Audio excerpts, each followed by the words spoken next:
AI နဲ့ပြန်လည်ပြီးတော့ဖန်တီးတဲ့နေရာမှာတချို့ပေးသက်ကလည်းကြိုက်တယ်လူရှိတာပေါ့တချို့ကြောင့်လည်းဒီမူရင်းလူကိုယ်တိုင်နှလုံးသားနဲ့ဆိုထားတဲ့တခြင်းကိုကြိုက်ကြတာပေါ့မူပိုင်ရှင်ဖန်တီးတဲ့လူကပိုင်ရှင်ပဲလေပိုင်ရှင်စီကခွင့်တောင်းတဲ့ကိစ္စမှာသူတို့ကဒါကိုအလေးထားပြီးတော့လုပ်တင်တယ်ဘလို့ပဲပြန်လဲစမ်းသစ်မူလလက်ရရှင်ပေါ့နော်ဒီမူပိုင်ခွင့်ရှိသူထံမှာသူတို့ခွင့်တောင်းမှပို့ပြီးတော့အလုပ်ကအဆင်ပြေတော့ဗောလေရှေ့လျှောက်ဂီတလောကအတွက်ကတော့အန္တရာယ်ရှိတယ်လို့ဆရာတော်မြင်တယ်။ဘာကြောင့်လဲဒီတခြင်းတစ်ပုဒ်ကိုဖန်တီးလိုက်တာလည်းလူသားပဲဆိုတဲ့လူကလည်းလူသားပဲဒီတခြင်းကိုဖန်တီးပြီး music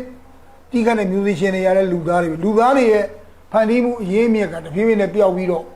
ဒီနီးပညာရဲ့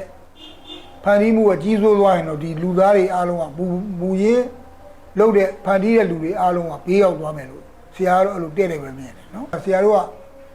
AI ကိုကြိုက်တဲ့ပေးသက်လဲကိုပေးသက်ပဲဒီဆရာတို့မူရင်းဆိုရတဲ့လူကိုကြိုက်တဲ့ပေးသက်လဲကိုပေးသက်ပဲ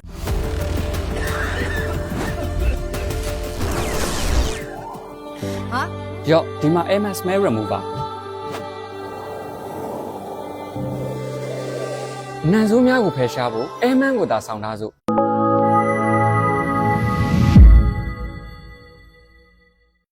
ဒီ AI နဲ့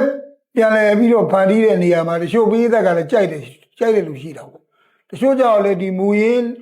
လူကိုယ်တိုင်နှလုံးသားနဲ့ဆိုထားတဲ့တခြင်းကိုကြိုက်ကြတာပေါ့အဲ့ဒီတော့နှစ်ဖက်ခွဲနေတော့ဆရာတို့ကအမှုပြန်သမားဆိုတော့ဘလူဘယ်ပေးသက်ကဘယ်အောင်ကြိုက်ဆရာတို့ပြောစရာမရှိပါဘူး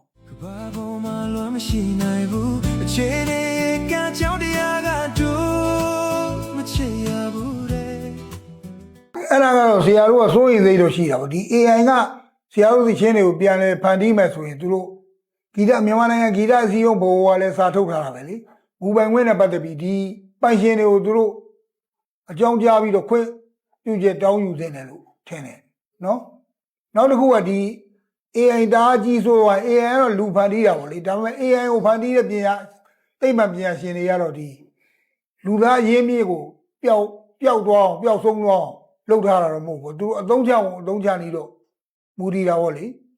ဒီဆရာတို့ထင်တာတော့ဒီပင်ကိုဖန်တီးထားတဲ့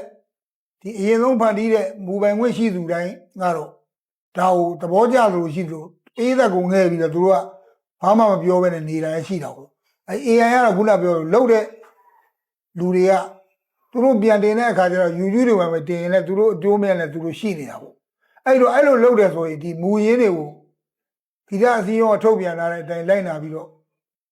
ဒီခွင့်ပြုချက်တောင်းပြီးမှလုပ်တဲ့တယ်လို့ဆရာထင်ပါတယ်နော်အဲ့ဒီကိုခုနပြောလို့သူတို့ကစေတနာနဲ့ဒီဟာကိုကြိုက်လို့တင်တာကလည်းဒါကလည်းဆရာတို့ဘက်ကတော့နားလေပေးလို့ရတယ်ဒါပေမဲ့ဘာပဲဖြစ်ဘယ်ဟာမဆိုပဲဖန်တီးမှုမဆိုပေါ့အမှုပညာဘယ်ဖြစ်ကြံတဲ့ဖန်တီးမှုတွေလေမူပိုင်ခွင့်ဆိုတာမူပိုင်ရှင်ဖန်တီးတဲ့လူကပိုင်ရှင်ပဲလေပိုင်ရှင်စီကခွင့်တောင်းတဲ့ကိစ္စမှာသူတို့က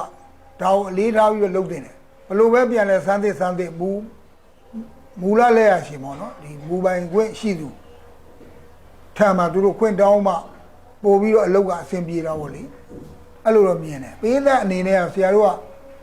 AI ကိုကြိုက်တဲ့ပေးသက်လဲကိုပေးသက်ပဲဒီဆရာတို့မူရင်းဆိုရတဲ့လူကိုကြိုက်တဲ့ပေးသက်လဲကိုပေးသက်ပဲအဲ့လိုတော့ရှိတယ်ဒီ AI ဖန်တီးမှုကကောင်းတယ်ဆိုပေမဲ့ကြိုက်တဲ့ပေးသက်လည်းရှိတာဗောလေဒါပေမဲ့ရှေ့လျှောက်ဂီတလောကအတွက်ကတော့အန္တရာယ်ရှိတယ်လို့ဆရာတော်မြင်တယ်ဘာကြောင့်လဲဒီတခြင်းတစ်ပုဒ်ကိုဖန်တီးလိုက်တာလည်းလူသားပဲဆိုတဲ့လူကလည်းလူသားပဲဒီတခြင်းကိုဖန်တီးပြီး music တီးကတဲ့ musician တွေရတဲ့လူသားတွေရဲ့ဖန်တီးမှုအရေးမြစ်ကတဖြည်းဖြည်းနဲ့ပျောက်ပြီးတော့ဒီနီးပညာရဲ့ဖန်တီးမှုကကြီးစိုးသွားရင်တော့ဒီလူသားတွေအားလုံးကမူရင်းလုပ်တဲ့ဖန်တီးတဲ့လူတွေအားလုံးကဘေးရောက်သွားမယ်လို့ဆရာတို့အဲ့လိုတဲ့တယ်ပဲမြင်တယ်နော်အဲ့ဒါကဆရာတို့ကဂီတအစည်းအရုံးအောက်ကဂီတဟိုနေမောဂီတသမားတွေပေါ့ဂီတအစည်းအရုံးအောက်ကဂီတအစည်းအရုံးကတော့မှဒီကိစ္စကိုမူပိုင်ခွင့်ရှိသူတွေတိုင်လို့သူတို့စာထုတ်ထားတဲ့အတွက်ဂီတအစည်းအရုံးနဲ့သူတို့ညှိနှိုင်းနေတယ်လို့ဆရာထင်တယ်ဂီတအစည်းအရုံးကဆရာတို့အားလုံးဂီတသမားတွေရဲ့ချုပ်ကင်ထားတဲ့အမိဘဆိုလည်းမမှားဘူးလေအဲ့တော့ဂီတအစည်းအရုံးကဒီကိစ္စအားလုံးကဆရာတို့တယောက်ချင်းရဲ့မူပိုင်ခွင့်ထက်ဂီတအစည်းအရုံးကပို့ပြီးတော့အလေးနဲ့ထားပြီးတော့လုပ်ရင်သူတို့ဒီလှုပ်တဲ့လူတွေကလည်းဂီတအစည်းအရုံးနဲ့ညှိနှိုင်းပြီးတော့ဘယ်လိုလုပ်သင့်တယ်ဆိုတာ ပူပေါင်းဆောင်ရွက်တဲ့တယ်လို့ဆရာထင်ပါတယ်နော်